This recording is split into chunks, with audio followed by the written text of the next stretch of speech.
All right, my friends, welcome back for another episode of the Leading into Leadership podcast. This is episode number 202. As always, I am your host, Dr. Darrin Peppard, and I could not be more excited to share this conversation with you today. You know, if you've been listening for a while, you know that one of the things that we value most here is exploring innovative ways to lead with clarity, build strong relationships, and create lasting impact in education. And today's episode is a perfect example of that. Now, before we dive in, I want to remind you about some exciting opportunities to connect and grow together. I am currently booking speaking engagements for opening convocations, teacher and principal conferences, and leadership development workshops. You know, at one of my recent keynotes, I had attendees laughing and crying, so much so that even the sound crew pulled me aside afterward to share with me how much they were moved. And if you're looking for someone to set the tone for your next event, inspire your staff, bring some joy into the room, I would love to be a part of that. Head on over to the website roadtoawesome.net and learn more, and let's start planning something amazing. Now, on to today's episode. My guest today is Dr. Frank Rudnesky, a remarkable leader, speaker, and author. Now, Frank and I go way back. We first met at the Jostens Renaissance Conference many years ago. And over time, our professional relationship has grown into a true friendship. Frank is someone I've always admired for his high energy, his dedication to student leadership, and his incredible ability to inspire others. Now, you might know him from his books, Fired Up Leadership, 50 Great Things Leaders Do, Let's Get Fired Up, or from his workshops and presentations where he motivates everyone in the room to find their leadership spark.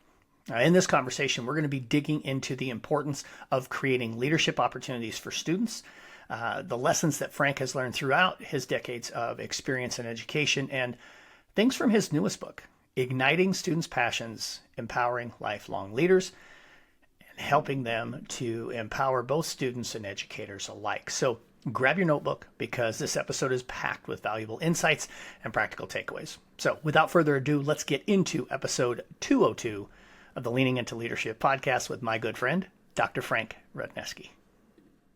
All right, my friends, welcome back into the Leaning into Leadership podcast. My guest on the show today, my good friend, Dr. Frank Rudnesky. I got to tell you this before I bring Frank fully into the podcast. Many years ago, when my school was going through a transition in culture, we attended our first Jostens Renaissance Conference. And there were a handful of people that I remember meeting at my very first conference. People like Dr. Steve Wolf, the very first person I heard speak. I remember meeting people like Steve Bowler. But I very much remember sitting in the front row of a session with Dr. Frank Rudnesky and listening to this guy just go. I mean, wow, energy like there's no tomorrow. And I will say this because if I don't say it now, I might forget to say it during the podcast. And I've told him this before, but over the years, we have become really good friends. We are like brothers, and it's an honor for me to welcome Frank onto the podcast. So my friend, my brother, welcome to the show.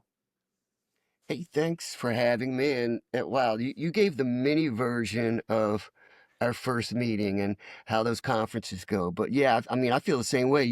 There's so much going on. It's like you try to grasp on to a handful of people who down the road they become like relatives. Yeah, for sure. For sure. Yeah. And then here not too long ago, I was in New Jersey and got to hang out with you on the boardwalk and your family. And that was it was a pretty great time. So Yeah. good stuff. So Frank, just really quick. I mean, I'm sure most people probably know who you are, but just give them the elevator version of Dr. R. Wow, I don't know if there is an elevator version, but you know what? I've been an educator for most of my life now. Started off like most people as a teacher, high school teacher. Found my love for the middle school and became a principal, and just became really engrossed with the possibilities that young leaders bring to the world. And 20 years after, almost 20 years of being a principal, met people like you and who were like-minded, not only thinkers but doers. And that's where some of the people get lost is footprints or butt prints. You decide. So now I'm author, speaker. I'm blessed to be all over the place and continue to write, to discover, and in search of my tribe. Good stuff, man. And coming to us from the Legacy Lounge in New Jersey, which is one of these days. I was even there, and I did not get a chance to come back to the house and hang out and have a beer in the Legacy Lounge. So next time I'm in New Jersey, we're going to make that happen. So let's do this. Let's maybe kind of dive into a topic I know that is very near and dear to your heart. Obviously, we're both leadership people.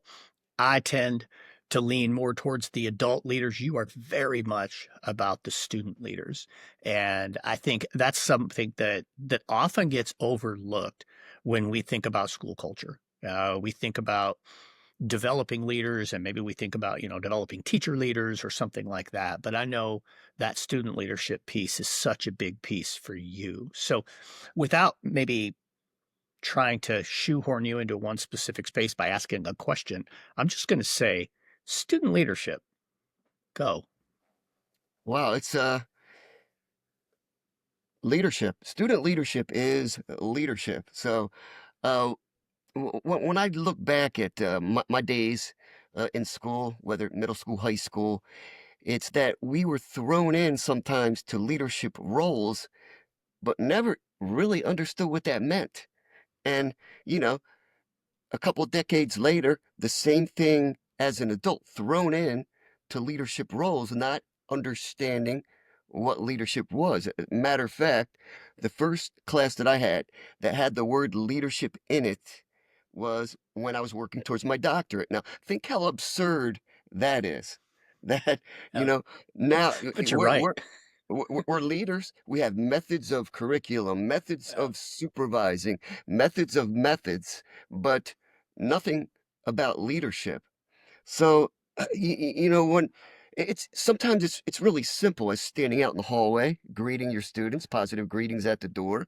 But when you're a 12-year-old and Sister Marie Stevens comes out and say, "Hey, you ever play basketball before?" "No." "Well, you're captain of the basketball team." "Okay."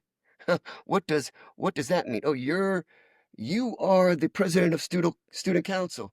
"Okay, what does that mean?" Does it mean I'm in charge, or how does that develop? So, as I became an educator and pushed through my career, I started to have these light bulb ideas of common sense that while leadership is a lot of different things, and it's not just for the top few. It's not just for the smartest or the best or the most gifted, but it's for everybody. It's a choice, and one that starts with you. And I got to tell you, over my career, I've interviewed over 10,000 students between the ages of 10 and 22, and over 95% of those students, before they had leadership training, associate leadership with a position. But what blew me away was teachers of those same students also associate leadership over 90% with a title or a position. And I got to tell you that to me seemed absurd. But when I talk to people, even people I worked with, it's that it's that mindset. So when I became a principal, I was on a mission that anybody that came through that door, crossed that threshold, any stakeholder and eventually any student had to have an offering of leadership. At least here it is. Now, what are you going to do with it? And then you find out that when those kids find out, well, it starts with me meaning themselves, that self care component and that self management, manage yourself, lead others, organization, and boom, it just gets bigger and bigger and bigger. And it's us. It's up to us, we adults, to create those opportunities and show those students what it is, also showing the people that we work with what it is as well. So we were talking before we hit the record button about how so much of this sometimes sits in the lap of the leader. So the building principal. at the district level or whatever. I agree with you 100%. Everybody needs to be given that offering of leadership and also taught, here's how you go and do this, because so many of us will go through life. I've told this story a bunch of times. I'm pretty sure I've told you. I was a second or third year teacher when my principal tapped me on the shoulder and said, "Hey, you ought to think about a career in leadership." And I think that's the very first time anybody ever talked to me about leadership, ever. I mean, I don't know that necessarily my parents had that intentional conversation. I was never like, I probably wasn't even line leader. I mean, not that it wasn't there, just I never was given that opportunity. So if I'm a classroom teacher, if I'm a building administrator, what I hear you saying is we need to find ways to offer leadership opportunities, but how do you do that? What are some ways? I know you teach this all the time. What are some ways that classroom teachers and school administrators can find intentional opportunities for kids to lead? One thing that you said that just resonated with me because it happens all the time is that your principal tapped you on the shoulder and said, "You should think about a career in leadership." And my first reaction is, well, aren't you already in a career of leadership? You see, that's the mindset thing that we need to shift, and shift happens. I think I could best answer that question um, from a 10-year-old's point of view. I was hired to go out and speak at this upper elementary school, grades 5 and 6, and speak to do an assembly and work with their leadership groups. And I found out that their leadership groups are everybody. So I walk into the school, walk through the metal detector, beep, and that was before I had the metal plate in my arm. Walk through it again, beeped again. I get around the corner. There's a 10-year-old in a suit, looks me in the eye, puts out his hand, and says, "Dr. R, we've been expecting you." My mind was blown in the respect that I better hurry up and do my thing because they don't need me. They have him, and he's only 10. Right. So, Yeah. and then he continues, "Hey, Dr. R, I know you're busy, but do you mind if I show you around our school?" The language that not my school, our school. He's dressed in a suit. He's 10 years old. So no one had to tell me this school was a leadership school. No one had to tell me this kid was one of the school leadership ambassadors. No one had to tell me that there are leadership opportunities for everyone. So, wow, that was creative for him. So he takes me around the school. First, he takes me in the office, and in the office, on the counter, was a bowl of bananas and a bowl of apples. So bowls of fruit, like it was a five-star hotel. So I jokingly said, "Hey, aren't there any mints?" And he reaches around the counter and pulls out a bowl of mints. Okay. Then he takes me in the bathrooms, and in the bathrooms, he takes me in the boys' room, and they have murals on the wall. It looked like a locker room, similar to something that we had done at the school when I was a principal. He points to the girls' bathroom, and he said, "We can't go in there, but I heard they have some really cool stuff in there, and it's for girls, but we're not going in." I said, "Dude, you're right. We aren't going in." Then he takes me, now, the perspective of a 10-year-old, what are the greatest spots in the school? He takes me to see all the murals in the school. He takes me to see student artwork hanging in the school. And he, imagine that. So since then, I got an idea from him that when I go into schools and work with their leadership groups, is take me to the 5 best places in your school because that's what I want you to do. Brag about who you are and what your school has to offer. So that has become a staple in my training because of a 10-year-old. So those opportunities are out there. We just have to have a different way of looking at them from a student's point of view or from a colleague's point of view. I love that. And I think that's something that's really important. It made me think of two different things. One, I was at a school, it's a school that I've been working with for a couple of years, but the first time I was there, I had a fifth grader greet me at the door. same type of thing. Yeah. Dr. Peppard, we're excited to have you here. And he introduced himself. He shook my hand and he gave me a tour of the school and pointed out, certain things. And he was part of their lighthouse leadership team. And it was really wonderful because just like the story you shared, this is something that you and I go in a lot of schools. And a lot of times we go into schools and we might have to go find the office ourselves. Or, Yeah. we're speaking in an auditorium or something like that. We have to go figure out like how to get there on our own. But it is those times when you get to a school and they have somebody waiting for you and they're going to greet you and they're going to, give you a tour and that kind of stuff. But usually it's an adult. When it's a kid, that's a whole nother thing. It's a whole nother level. And it's just one of those things that, leaders just think about this. There's so many things that you have people, adults do that kids could probably do and maybe even do better. I'm sure that young man, his 5 favorite places or 5 best places in school might have been different than, say, you know, one of the teachers might have said. And it was something we did as well with, having an ambassador program and having students greet your visitors at the door. We always used our career academy students, but I think it comes back to trust. I think the example you just shared, that is putting a tremendous amount of trust in that young man. And it's not like you had an adult following him around. They they just trusted him. As it should be. I mean, you can create these things. I mean, the amount of things that we created because we needed to, leadership exchanges, rotating the students through, and leadership summits, and bringing kids to other schools and bringing other schools to our students. Just it's the opportunity is there, and then explaining to them, well, this is what it means, and it all starts with you. I may be the principal of the school, but look around, everybody is a leader in this school.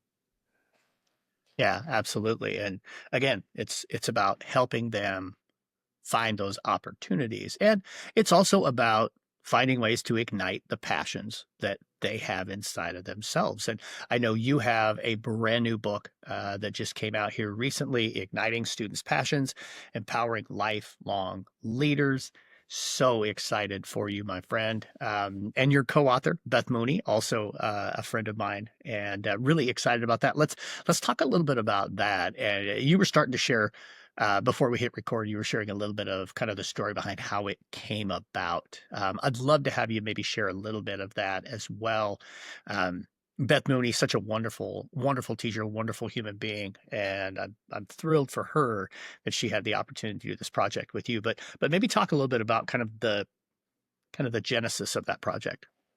Well, you and I share the value of amplifying other people's voices. I mean, the people around this country are doing some phenomenal things, and nobody knows about it. And not that they are up on their soapbox trying to announce it, but when you do go to these other schools and you see all these like-minded people, it's just I'm always looking for these common threads. Well, what are some things that we do that are alike? What are some opportunities that we offer? When did that light bulb click and go up? So, we put together a compilation with 19 different authors from uh, different points of view in the respect that different types of stakeholders, administrators, students, teachers, et cetera, et cetera. And when you start thinking about some of those effects that have exponential factors, well, maybe this one kid came back to visit you, but there were probably 100 other ones that wanted to come back and visit you. And I get a big kick out of that. But when you think back on your career, you think about, well, what are some movers and shakers and difference makers that you had in your life? So that's, basically we asked, hey, look, let's keep it short. Let's 5 to 1,500 words. The value of student leadership, tell a story, and what are your main inspirations? And it kind of got the juices flowing, and people, and you think back on stories you didn't even remember, and when you read other people's versions of the stories, you say, wow, that's almost exactly like something that happened to me 20 years ago. And you see that, yeah, hey, look, you know what, this leadership this leadership thing has some value, and these crossover threads are amazing, and what they were able to do is pay it forward. And now they have stories. So it's generational, you know? It goes, I mean, some of these stories go over several generations just because stories when you were young, stories when you were in school, now stories of people that you taught or came in contact with. And you really are, I don't know if astounded is the right word, but you value the opinion of the people that you've come in contact with over the years. And another thing is this book that we came out with kind of walks the talk, meaning all the proceeds go to a nonprofit, and service, learning, and servant leadership are a big component and common thread of everybody's stories in this book. So all the money anyway goes to a nonprofit in Atlantic City called the Mud Girls Studios, which empowers homeless women. Specifically, they're geared towards women, getting them off the street, teaching them a skill. Mud Girls is the clay. They make ceramics and resell their items, and it's a phenomenal place. We could do a whole podcast on them, but that's how the book opens, with the website of this nonprofit that I've been working with for about 7 years, and coming full circle with being able to support them and what they do, and show everyone else how important servant leadership is, which is uh, one of the biggest common factors that we found in everyone's story. Yeah, absolutely. I think that's super powerful that you uh, have done that and connected that to that nonprofit organization. I think that's absolutely phenomenal. Um, I'm curious if maybe to just put you on the spot a little bit, is there maybe one story from the book that just stands out, or maybe just open the book to a random page and a share one of the stories or a little bit of the story? Just give us a little flavor of what's in there. Well, I'm going to give you a couple quick ones. First, Okay, a student that I mention all the time, Julie Lang, and you've heard her story, and absolutely and, love and Julie she's Lang. just absolutely phenomenal. She's one of my former students that has cerebral palsy, and she's a teacher.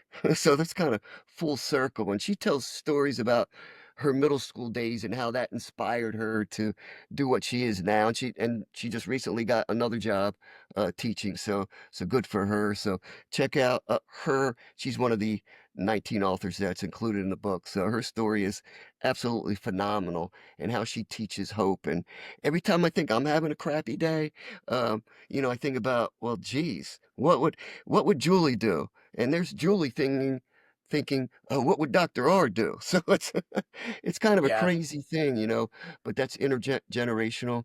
Another story, I mean, one of my favorite stories is one that Beth Mooney tells about one of her former students, and how, when you're in high school, you get these kids that are hanging out in your room, and you think they're knuckleheads. And it turns out, hey, guess what? They're not. And they go on to let you know years later how you inspired them. And because they were inspired by you, they go on to do some phenomenal things. They go on to follow their passion, to find their purpose. And um, it's stories like that throughout the book that it'll just blow you away when you read some of these stories, and you see how connected everyone really is. yeah, absolutely. Well, and I mean, let's maybe just kind of spin off of that connected piece. So, um, through you, I connected with Julie, and of course, I have a former student who has cerebral palsy and a Yeah. Gallinger, who was having a bit of a tough time, and I connected him with Julie. This was a handful of years ago, and I know they have become friends and continue to support each other, kind of in their journey. And it's um, it's just yeah. It's about relationships. It's about connections. I mean, again, here we go. You and I are having a conversation, and there's that word, relationships. It's always going to Yeah, come up when you and I always. are having conversations, which is really powerful. And I know one of our good friends, shared friends, um, Bradley Skinner, is also a Yeah. contributor in your book, and I can only imagine the stories that he shares. It's Wow. Yeah. certainly somebody who has an unbelievable ability to connect with students. Um, just some really wonderful stuff right there. So I want to maybe pivot in a little bit of a different direction and talk about. You kind of hinted at it, but I want you to maybe share just a little bit more of some of the work that you're doing now with schools. I know you are in middle schools and high schools and elementary schools, all the time doing, whether it's student assemblies or leadership activities. Maybe talk a little bit about what some of that looks like, because I think it's really powerful work. Yeah, well, 5 years ago, I put together Fired Up Leadership and came out with 5 domains of Fired Up Leadership, one being you, self-management organization. And what was, I think, timeless about Fired Up Leadership is that those same concepts I use with 10-year-olds that I use with 50-year-olds. So, being a middle school principal for 20 years and working with not only middle level, but high school, and now I teach adjunct at a university, use the same concepts, use the same 5 domains. But I'll go into a middle school or high school and do what I call a leadership academy based on the 5 domains. So it'll be like a 5 hour camp, sometimes some schools like to call it. And we'll just boom, we'll just knock it out all day, starting off with a dance party, a 3.5 minute dance party, tell stories, maybe end up with a service project at the end of the day, whether it's public service announcements or um, welcome sign Wednesdays, getting that going in front of their schools, simply as making a sign and holding it up. You are amazing. You are beautiful. You are worth it, etc. Honk if you love someone. And we'll go over the 5 domains, but the whole time we're doing connectors and team builders.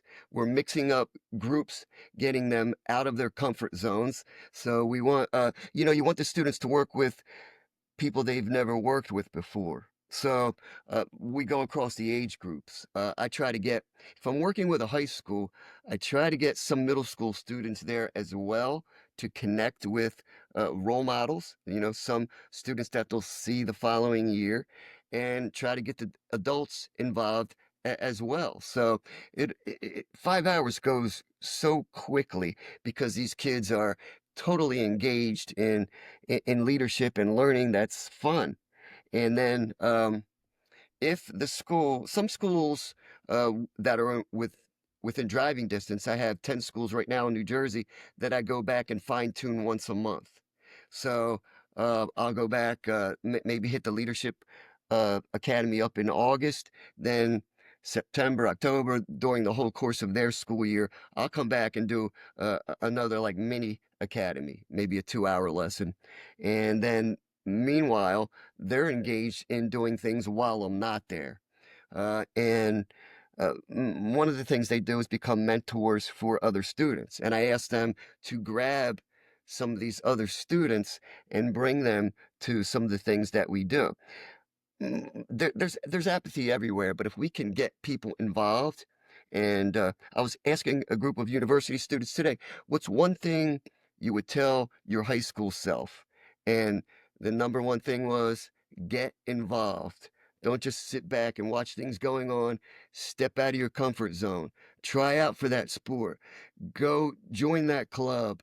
Audition for the play. And even if you don't make it, you won't have that mindset years later of, I wish I would have, because you did. Hey, we all had many more failure stories than we do success stories. And if you're not stepping out of your comfort zone or trying different things, you may never find what your passions are. And that's part of igniting students' passions, is to introduce them to different things, to take those kids so they not only see who they are, but see who they can become. And that sets that fire, that lights that fire, and that empowers them, hopefully, for the rest of their life, and has that ripple effect.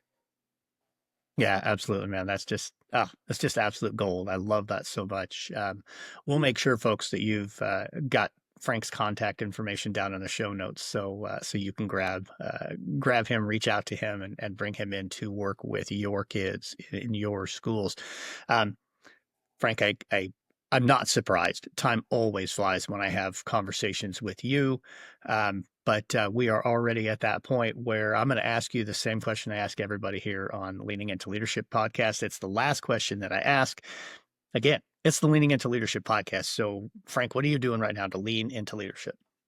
I think, no matter how old you get, it's like you got to keep pushing towards the end of that comfort zone. And your mentors, everyone thinks, your mentor doesn't have to be somebody that's just older than you or your age. Take on, be mentored by a young person at some point, because whether it's playing a video game, hey, could you teach me how to play this video game? Can you teach me what the newest lingo is on social media?